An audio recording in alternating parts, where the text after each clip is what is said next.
Hello tout le monde, nous nous retrouvons pour une nouvelle vidéo. Donc il s'agit de la présentation du deck Mayakashi. Donc on va commencer par le main deck. Donc évidemment 3 Yasha. Donc l'extender du deck qui permet de défausser un zombie pour l'invoquer SP, enfin un Mayakashi pour l'invoquer SP. Donc toujours sympa, sachant qu'il est niveau 5. Il suffit après de norme un synthoniseur et on peut faire des synchros.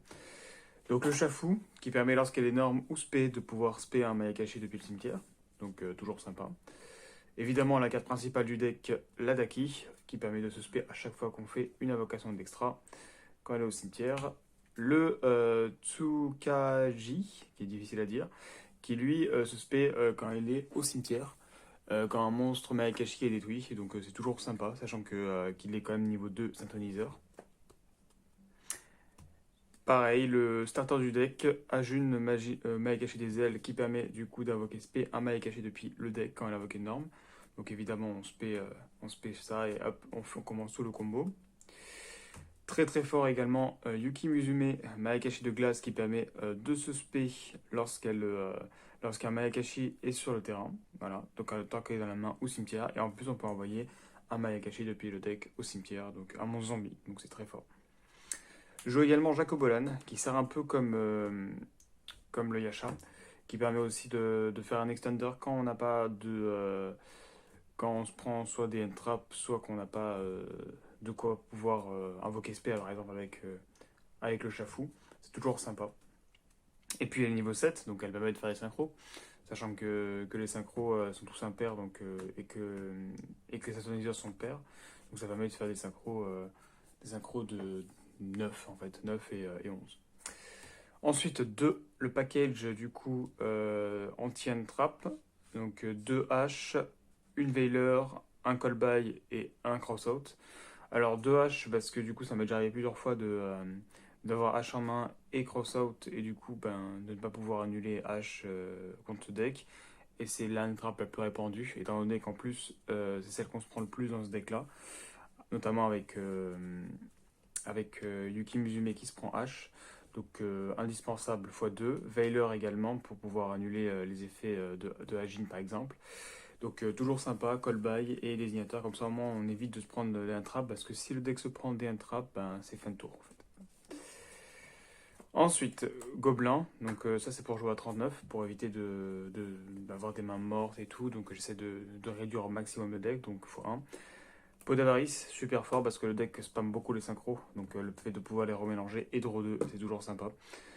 Que x1 parce que plus de x1 ça risque de break, donc toujours sympa de remettre le combo dans l'extra pour pouvoir draw 2. Ensuite pour gérer les terrains compliqués, évidemment Darkroller No More, plus du tout gouverneur de ténèbres, donc ça annule tous les effets des monstres et l'adversaire va répondre par des effets de monstres. Donc très utile pour gérer les terrains plein de negate. Plumeau d'Amarpi pour gérer les terrains plein MP, évidemment c'est super fort. Ensuite, Regeki, évidemment, donc on détruit tous les monstres. Et Orage Foudroyant, pareil, pour détruire toutes les magies pièges ou tous les monstres. Un pour un, classique. On a des monstres de niveau 1 dans le deck, donc on peut le spé. Donc, notamment Yuki Musume ou surtout le Hajin qui permet de relancer le combo. Retour Mayakashi que je ne joue qu'en x2 parce que simplement ça peut brick en fait. Le problème c'est que c'est fort parce que du coup ça tuto, mais c'est son effet qu'une fois par tour. Et si on la met plus de x2, le problème c'est que x3 c'est pas très intéressant. Ça. On peut en avoir facilement deux en main et ça peut nous enlever un slot d'extender ou d'anti-entrap. Donc le mieux c'est de jouer x2. Ensuite, évidemment, la nouvelle carte, du coup, elle est très très longue à lire. Rencontre d'une fantôme et d'une fille, Saga Shiranui, Maegashi de la maîtrise. Donc c'est super fort en réalité.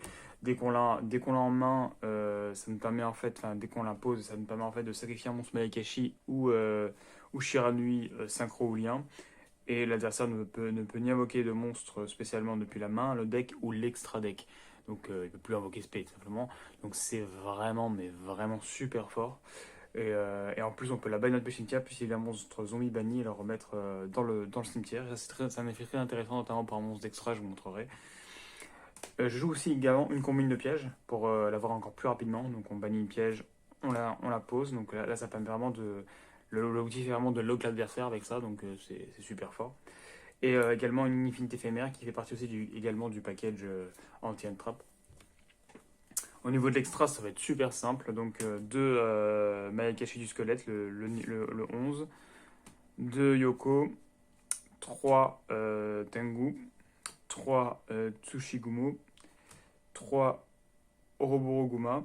Et une Yuki-onna, donc pour pouvoir faire un lien. Et la nouvelle Yuki-onna Mayakashi de la Scarletic, qui justement a un effet intéressant avec avec la piège quand elle est bannie, parce que du coup, quand elle peut se bannir du cimetière pour invoquer espérer un zombie, donc il suffit de la remettre à chaque fois. Elle fait comme Mizuki en fait, sauf que c'est un Mayakashi, donc c'est super fort.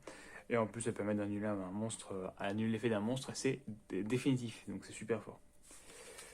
Donc on va faire des exemples demain.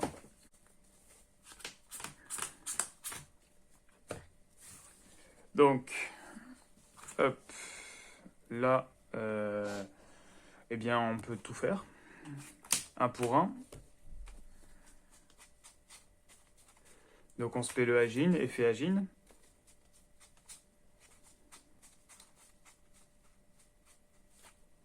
On se paie. Donc là, si on se prend une trappe, on a toujours désignateur. Hein. Surtout si on se prend H, là, H Veiler, on peut annuler. Bon, ce qui est dommage, c'est que s'il nous fait une infinite, on ne pourra pas l'annuler, mais c'est un peu plus rare. Donc généralement, ça devrait aller. Et là, c'est freestyle. Hein. Vous savez très bien comment ça se passe avec ce deck. Hein. Tac. Donc là, on fait ça. À chaque fois, elle se respect. Donc en fait, le plus simple, c'est directement de faire ça, ça, ça et ça. Donc elle se respect là, hop. Après, le mieux, c'est de la laisser en attaque, on sait jamais.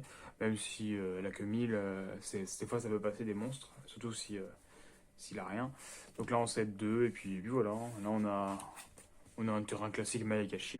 Daki, et puis là, on a un Infinite et Crossout au cas où.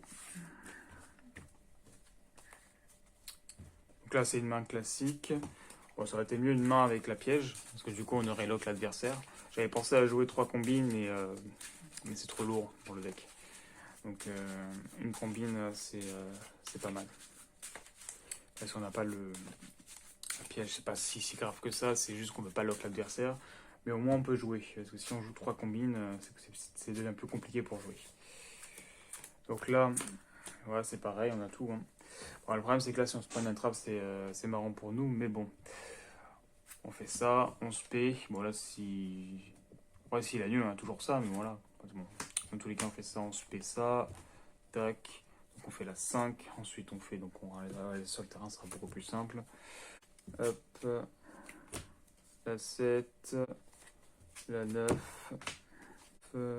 Et la 11. Voilà. Tac, et même on peut refaire la 7 puisqu'on a plus sur le terrain, étant donné qu'on peut rencontrer les 15 chaque fois. Donc là, hop, on fait la 7. On peut même faire la 9. Hein. Hop, et là on fait la 9. Et là on respect. Voilà. Si on a H et Rigeki au cas où, donc toujours sympa. On va faire un dernier exemple demain. Donc là pour l'instant le deck il tourne. Hein. Bon, il est pas. Des fois, ça dépend ce qu'on tombe en face, on peut se prendre des entrappes et tout, mais le problème, c'est qu'il faut quand même trouver le juste milieu entre les negates de l'entrap et justement la jouabilité du deck. Pour qu'au moins le deck il puisse faire quelque chose.